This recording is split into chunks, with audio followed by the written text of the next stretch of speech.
केलाय काय कसा प्रतिसाद आहे लोकांचा काय सांगाल?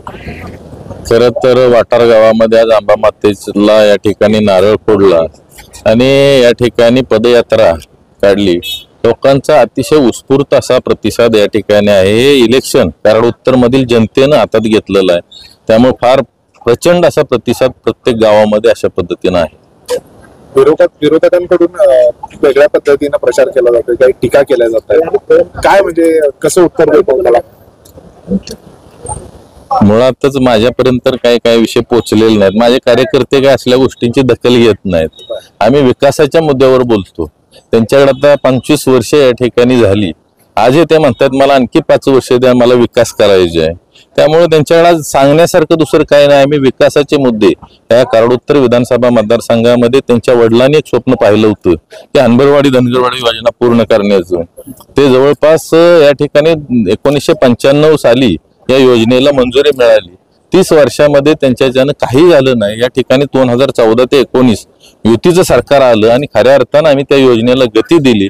आज हनबरवाडी योजनेचं पाणी शेतकऱ्यांच्या शेतामध्ये खेळते, त्याच पद्धतीनं धनगरवाडीचं पाणी सुद्धा येणाऱ्या एक 15 ते 20 दिवसामध्ये शेतकऱ्यांच्या शेतामध्ये येईल। आणि दुसरा टप्पा जो आहे त्यासाठी सुद्धा येणाऱ्या आम्ही 7 ते 8 महिन्यामध्ये तो सुद्धा प्रोजेक्ट 100% पूर्ण करणार आहे। तसंच या ठिकाणी कोपर्डी लिंक कॅनॉल जोडून जे धरण 2010 ला ताळीचं झालं, त्यानंतर जवळपास 14 ते 19 मध्ये पाईपलाईन सगळी पूर्ण झाली होती, परंतु 175 मीटर त्या ठिकाणी पॅच शिल्लक होता आणि त्यामुळे ते पाणी वापरता येत नव्हतं। मधल्या काळात ते 2.5 वर्ष पालकमंत्री असताना सुद्धा त्यांनी त्याकडे अजिबात लक्ष दिलं नाही, परंतु आम्ही मागच्या उन्हाळ्यामध्ये ते पाणी दुष्काळी परिस्थितीमध्ये आणलं आणि मसूर पूर्व भाग असेल, कोपर्डे हवेली पूर्व भाग, सांगलीच्या भागाला या ठिकाणी सलग 4 महिने पाणी देण्याचं काम केलं। आमच्याकडे अशा पद्धतीचं विजन आहे। परवा या ठिकाणी उपमुख्यमंत्री देवेंद्रजी फडणवीस आले, त्यांना त्या दिवशी मी त्या विभागाचा प्रश्न सांगितला की तारळी धरणाचं जे काय पाल उपसा सिंचन आणि इंदोली उपसा सिंचन योजना 50 मीटर हेडच्या आहेत, त्या लोकांची बरेच वर्षापासूनची मागणी आहे की ती 100 मीटर हेडपर्यंत आम्हाला दिली पाहिजे। आणि त्या पद्धतीचा शब्द आम्ही या ठिकाणी फडणवीस साहेबांच्याकडून घेतलाय की जेणेकरून आमचा जो काय कराड तालुक्याचा पश्चिम भाग या ठिकाणी आम्ही दुष्काळमुक्त करणार आहोत। अशा पद्धतीचं आमच्याकडे विजन आहे, आमचं काम आहे आणि आम्ही तेच घेऊन लोकांसमोर आज जातोय। त्यामुळे मला टीका करण्याची कोणावर गरज नाही किंवा टीकेला उत्तर द्यायची पण गरज नाही। 23 तारखेनंतर टीकेला मी परफेक्ट उत्तर देतो। लाडकी बहीण योजनेला आता 3,000 देण्याचं विरोधकांकडून 3,000 रुपये देण्याचं विरोधकांकडून सांगितलं जातं, निवडणुकीचा प्रचाराचा एक मुद्दा असल्याचं बोललं जातं। बेसिकली आजपर्यंत तुम्ही बघितलं त्यांना 2.5 वर्ष संधी दिली होती, त्यावेळेला 3,000 द्यायचे 4,000 द्यायचे जर मानसिकता होती तर त्याच वेळेला द्यायला पाहिजे होतं। हेच विरोधक या ठिकाणी कोर्टामध्ये गेले होते की ही योजना कशा पद्धतीने आपल्याला बंद पाडता येईल।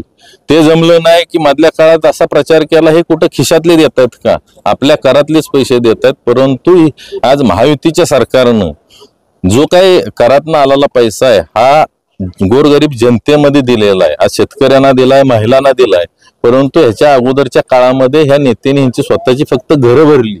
आज सर्वसामान्य जनता त्यामुळं पेटून उठले आणि आज ते म्हणायला लागलेत आता की आम्ही आता 1.5 नाही आम्ही 3,000 देणार। हे 3,000 म्हणजे लबाडा घरचं जेवण आहे।